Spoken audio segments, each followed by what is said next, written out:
Is this Storm Dennis that has arrived? I can't very well remember the names of all of these storms, but as I saw last night whilst perusing Twitter, the British are supposed to talk about the weather incessantly, and indeed whilst I'm in work, I do tend to talk about the weather more than anything else. Hi everyone, my name is Charlie, and today I am going to be talking about nothing in particular. Firstly, I would like to talk about my jumper. I did not realise that it was basically see-through now. I did not realise that there were these great holes in it so you could see my shirt beneath it. I am hoping to be able to find something in the shop that I could wear over my shirt instead, because whilst I don't mind, I kind of mind a lot. I do have a limited supply of jumpers that I can wear at the moment. I think I have 3 that I can wear. No, 4. People might say, Charlie, that's a lot more jumpers than the average person has. And it isn't to me. Jumpers are some of my favourite garments in the world. You all have your trousers, and see, trousers just, don't get me started on that. I don't know why you need to have more than 1 pair of trousers, but I have more than 1 pair of trousers. But yeah, jumpers are kind of the thing that I like to go out and look at and buy. It's just started to rain, so if you hear that, I'm not going to apologise for the weather, just know that it's happening, and it will be a nice bit of percussion to this video, I hope, because I tried recording something in very wet weather on Sunday and could not be heard over the rain. I was in my bedroom. I don't know why I'm talking like this, by the way, either. I can't properly hear myself beneath this hood, so let's just try and get an ear out here. You see, if I do this, look at this, just look at this for 1 second, look at that. I look a bit like a monkey or some sort of weird elfish type person. So my ears have to be covered up. And some of you might be saying, well, Charlie, take the hat off. But I can't take the hat off because I took the hat off. And unfortunately, as has been well documented before, I am poor. My family don't have a lot of money. And whilst we're having a bit of money struggles at the moment, we're at the point where we've ran through all of the shower gel, we've ran through all of the shampoo, so we're just using the things that we have left over that nobody really likes. Because of that, this morning I ended up washing my hair with that violet shampoo that is supposed to be for blonde dyed hair, and you can just see this little bit of my hair here. It's not blonde. And so then I covered it in conditioner, because that was the only thing that was going to stop it from smelling like chemicals. And then when I got out of the shower, my hair was just stuck up in loads of different directions. And I thought, well, I'll put my hat on. But then, when I had my hat on, I developed a new problem in that when I've taken my hat off, I've ended up with a centre parting. And I don't look good with a centre parting.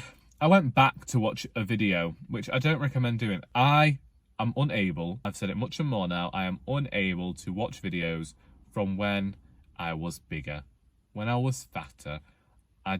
Editing that making of Alice Valentine and Heir to Murder was the tiniest bit difficult for me because of that fact. And people should say, Charlie, you cannot forget who you were. This was just who, either way. My point was, I had a centre parting in one of these videos. And the thing is, I can remember past Charlie thinking that it didn't look too bad. It looked bloody awful, mate. Do we always just dislike who we were when we were younger? I don't know. God, I've made some poor fashion and hair decisions in my time, and I imagine that by the time I am finished, I will be looking back on today thinking that I was very silly for what I believed at the age of 27. This week I launched an Heir to Murder, and well, let's just go to Tuesday when I was at Wilmslow Library, and I believe I've mentioned it somewhere that only 1 person showed up. And I don't like to say only 1 person showed up. I like to acknowledge the fact that at least 1 person turned up, even though we were going through this bad weather, and they still came and listened to me and gave me an hour of their time. I don't like to make people feel as though they are somewhat less than simply because they are the only person to have arrived. I got to chat about the book. I didn't read from it. Sorry, there was a moment where I could just hear this dog barking. No idea why. Am I talking like this because I have a dry mouth? I don't know. I don't sound normal to myself. So, did Wilmslow Library, but didn't read From an Heir to Murder. And then Wednesday was launch day. I should have advertised it more on Twitter and Facebook and Instagram and all those places. I should have done that. But I didn't, because I'm not that good at advertising, and I was receiving messages all over the place, and I was astounded, really. People were just getting in touch to say well done, or order a copy, or check they could still go on my website and purchase, which you can. There isn't a problem with the button this time. You can buy An Heir to Murder from my website. Waterstones have been a bit naughty, and they've listed my book as currently unavailable, but I don't think that lasts for long. I think that's just to see whether I'll fulfill the orders that I have received, and then once I have, they can say, oh yeah, it's available, we can order from this person. I had the launch, and I was worried about how it went afterwards. It was full of people from the writers group, which was great, despite the fact I had advertised it in other places and got in the paper and had been seen. I also know that a lot of people only read my local paper when it's online, and my article never made it online for 2 reasons. And it's the same thing that happened last time. Big celebrity news happened, and for some reason, whenever my local paper is of big celebrity news, an article gets shoved out of the way. And both times that I've been in there, it's been my article. So this time, what happened? What happened in the world of celebrity news last week? Kirk Douglas died. And I thought, sadly, I thought he'd already died, which was bad of me, I know. And then Philip Schofield came out, and I think that was probably more important than An Heir to Murder, as well as the storm warnings. I did feel sorry for the man, because my local paper weren't the kindest, and Twitter wasn't the kindest. But either way, that happened, and so the writers group appeared at my launch, bought all of their books before I'd even started, so it completely ruined the first thing I'd got to say, because I'd had this great plan in my head that was this joke, so I'm going to tell it here. And it was, I'm not really used to introducing myself, so books are available on this table and they're $7.99. That was a joke. It might not seem like a joke to you, but that's what it was. Unfortunately, I said I'm not used to introducing myself, and everyone in the bloody audience goes, this is Charlie. Oh my lord. Well, it's kind that you know me, but... So then, as with everything else I do in life, it was lackadaisical and relaxed and sarky as heck. And I sold books to people that wanted books, and let's just say my father was right. I'm still on 100% success rate, because of the 2 events I have now done, I've sold a copy to every person who attended. Oh, I even sold one at the writers group on Thursday to someone who I thought doesn't read. Yesterday at work, one of my volunteers purchased a copy, so that was nice. And now I just have 2 boxes, adding up to 66 books, because I've left a few at the library and I have left a few at the shop in the hopes of selling them, and in the hopes of just avoiding having so many in my bedroom, because where I currently have them, I can't get to a bookcase. There's no more room under my bed because of Doris. So please, tell your friends all about my books. Please, get them to purchase them through my website or Waterstones, and they'll order them from me. If you do it from my website, it just does it directly, and it saves me a bit of money in the long run. You still have to pay for postage, but I don't... Do you have to pay for postage with Waterstones? I don't know. Honestly, if I'm being honest, I don't know whether you have to pay Waterstones postage.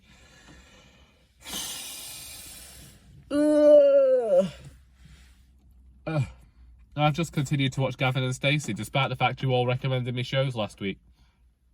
In fact, I watched an episode of Shakespeare and Hathaway Private Investigators because I said I hadn't watched that, and I guessed who the killer was. Well, it wasn't even, there wasn't a killer. There wasn't a killer.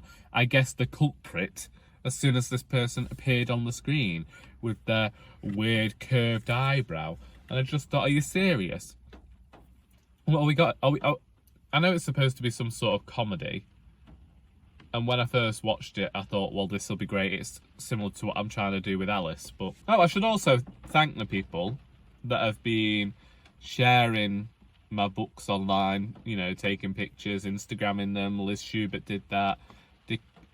Kate Howe mentioned my book.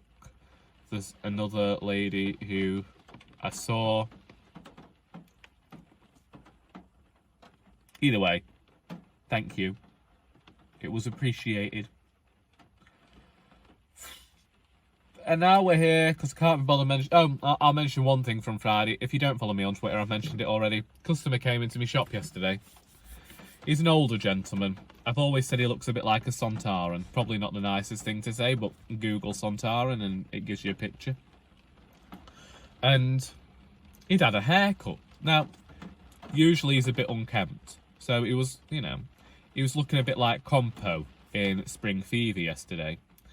And he walked in, and rather than mention the bloody weather for the 50th time that day, I said, "You've had a haircut." And he said, "I have.